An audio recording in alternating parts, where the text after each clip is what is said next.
days a week. It's all about strength and conditioning and recovery and vitamins and supplements and analysis, and it's such an intense preparation environment that just saying all you've got to do is go back and embrace the culture the way it was 50 years ago, it doesn't work in any field of endeavour, and sport's no different. And trying to rely on the jersey is just folly at the moment. It's not the way that you're going to get performance improvement. Maximise the improvement of the players, quality coaching, great performance environment, and then say, yeah, the jersey means something on top of that. But it's not the panacea anymore. It's not. You can't make up for shortfalls in coaching and playing performance by throwing on a jersey that meant something 20 years ago. You hear that word, and you say it all the time, I say it, culture. It's talked about, you talk rugby league, you talk culture. Can you just, in maybe a few words, just tell me, put a handle on what you think really culture is? Give me a definite sort of definition of what culture is. It is a difficult one to put a finger on. I can talk with some experience with some of the rugby teams that I've worked with. Some rugby teams have got the mechanics right. They've got great players, experienced coaches, great facilities, but the culture is just not there in terms of, in a football culture, things are important, a real honesty. So that if you're not performing as a player, if you and I are outside, I'm playing outside you, I need to be able to go to you and say, Keith, lift your game. Passing is not right. You're not training the way you need to. Mate, let's go for it. So that I feel comfortable being honest with you. The essence of great culture is honesty. That's the first thing. The essence of great culture is selflessness. So that I want to be part of something that's bigger than me. That even though I'm a professional player and I'm there for money, that my own ego is secondary. That I want you to win and be successful as much as you do. That there's that selflessness about it. I have no ego. It's very egalitarian. That there's no cowboys. With respect to North Queensland, there's no cowboys. There's no rock stars.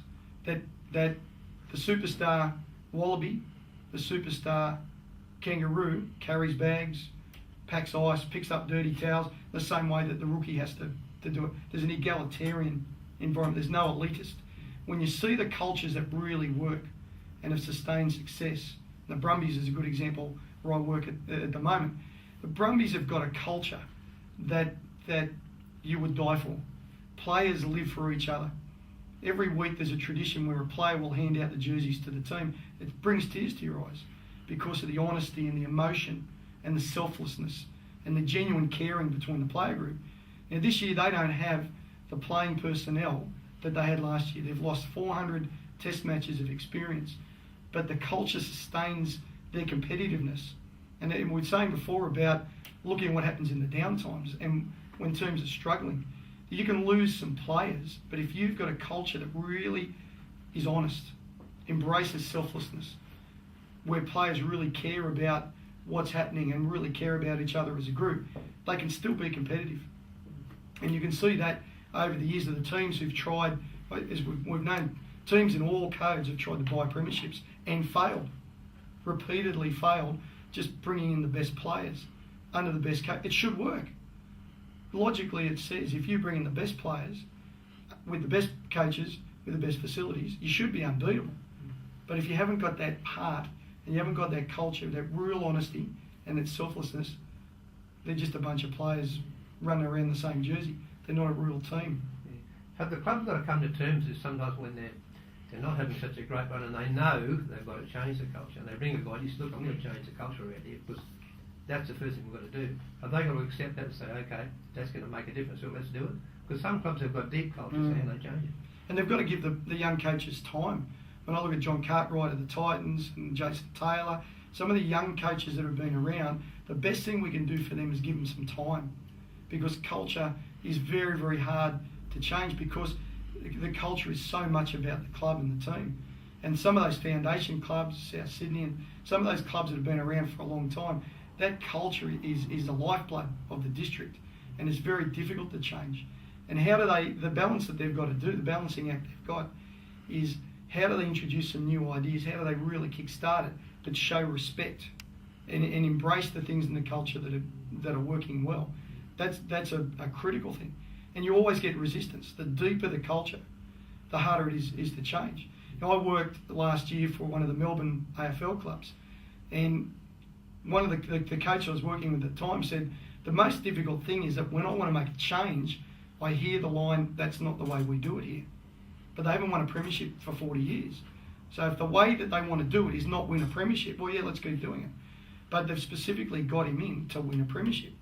And that then is a mandate for change. We go back to that communication, that if you have to make change, you have to communicate why you're changing and where you're changing, what the vision is behind it. So having a close relationship with board, close relationship with executive, with the player group is critical, so they can see why you're making the changes that you're making. Wayne, in the modern game though, the new trend seems to be have these senior management groups. I'll just ask you a couple of questions on leadership groups. The first being the senior leadership group within the administration of the club. How do you see that for the coach? Yeah, really interesting with the senior manager-coach relationship. In AFL, what they've done is they've surrounded, in Hawthorn and Geelong specifically, they've got a young coach. So Hawthorn's got a young coach called Alistair Clarkson, very energetic, very motivated, could be one of the great coaches.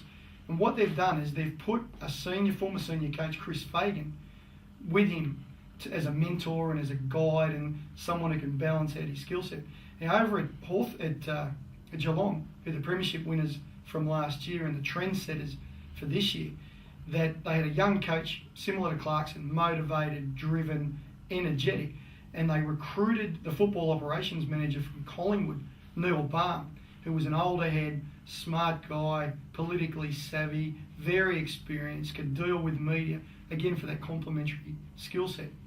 Interesting that a lot of clubs are starting to go down that road, is marrying a football operations manager, a football department manager, or a high performance manager with a head coach, looking for that complementary skill set. But you hit the nail on the head there, is that the critical thing is a relationship between them, the two. They've got to be tight. And I can see a day coming very much when a club starts recruiting for two positions and two roles. Another interesting thing that's happening with AFL clubs and some of the Olympic sports is that they're moving the head coach away, another step away from the CEO. So if you look at a sport like cricket, for example, instead of the head coach reporting to the CEO, the head coach now reports to the director of cricket. They're a step away. Some of the AFL clubs have done that. Some of the rugby teams are looking at that as well. I wonder if we'll see that in NRL, because high performance is such a specialist area, potentially the source of your greatest problems, and such a specialist, unique set of skills. I wonder if we'll see more of a high performance manager, high performance unit, of which the head coach is a part of. But getting back to the membership, the leadership group, the player leadership group, is the senior members of the players' leadership group. It would be vitally important that he gets on and works well with that leadership group. Yeah, that's a really interesting one, because I think we're all grappling with this, how much empowerment. When we talk about really empowerment and engaging the players in achievement of the vision, so that communication thing we talked about again, communicating with the players and engaging them, saying, look, as a head coach, this is where I want to go. This is what I believe we can do to be successful. Now, I want you to be part of that. I want to engage you in that process and engage you in my vision. Part of that then is this empowerment argument. How much power do I give the leadership group? Now, I can call myself a jockey, but unless I lose 50 kilos and spend 10 years learning, I'm not a jockey. And the same thing with leaders. You can say to a player, well, you're now a leader, but unless you train them to lead and train them to work with others and train them to communicate, it doesn't work.